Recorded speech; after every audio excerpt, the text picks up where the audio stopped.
Well, the girls are saying warplanes and helicopters are attacking their neighbourhood and that there's nowhere to run for cover. They are pleading for help.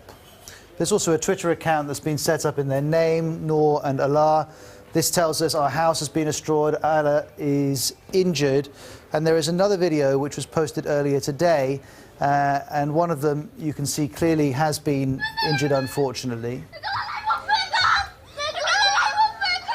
The girls are screaming, they're talking in Arabic, they're crying for help. You can see the smoke left from the most recent shelling, and her mother has told people that later on the house had been bombed and that her son had also been hurt. Well, we've contacted doctors working inside of Eastern Ghouta. They've told us the situation is going from bad to worse and our personnel are under so much stress. And next we can talk to Ahmed Tarakji, President of the Syrian American Medical Association. Thank you very much for joining us today. I'm sure you're in touch with people in Eastern Ghouta all the time. What are they telling you?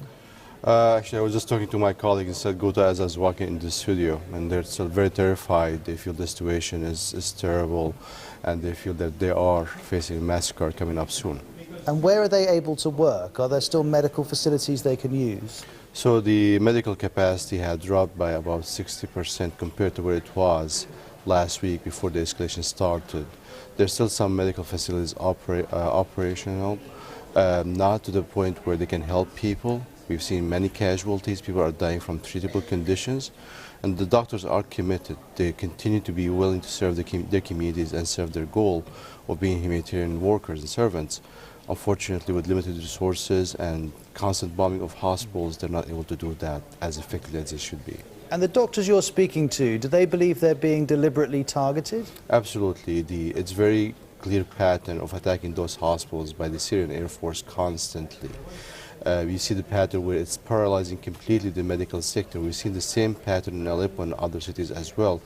I was communicating with my colleague, the head of the White Helmet team, and he said all or most of their ambulances are also targeted. So we're not even able to evacuate patients from the buildings or from the basements to the hospitals.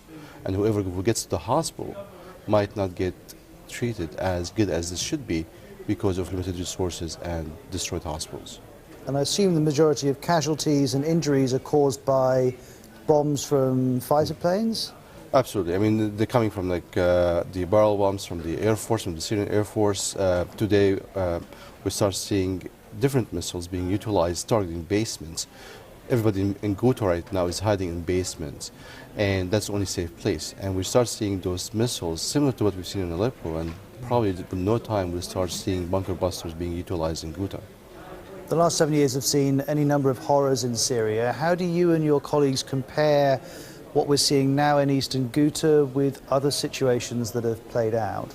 This is a replay of pre-displacement scenarios. We've seen comparable escalation and deterioration of the humanitarian situation as we've seen in Aleppo. We've seen similar situations in Daraa and other places. The doctors inside Ghouta are the same doctors who treated the chemical attacks in 2013, the very famous one. And they've been besieged for the last 3.5 years. Yet they're saying those are the worst days that they've ever seen over the last 5 or 6 years. Ahmed, thank you very much indeed for your time. That's Ahmed Tarakji, live with us here on Outside Source. Now, in a few minutes' time, we're going to speak to BBC Arabic about Saudi Arabia, because it's announced it wants to diversify from being an oil-based industry by investing billions into its entertainment industry. We're going to ask how that might work.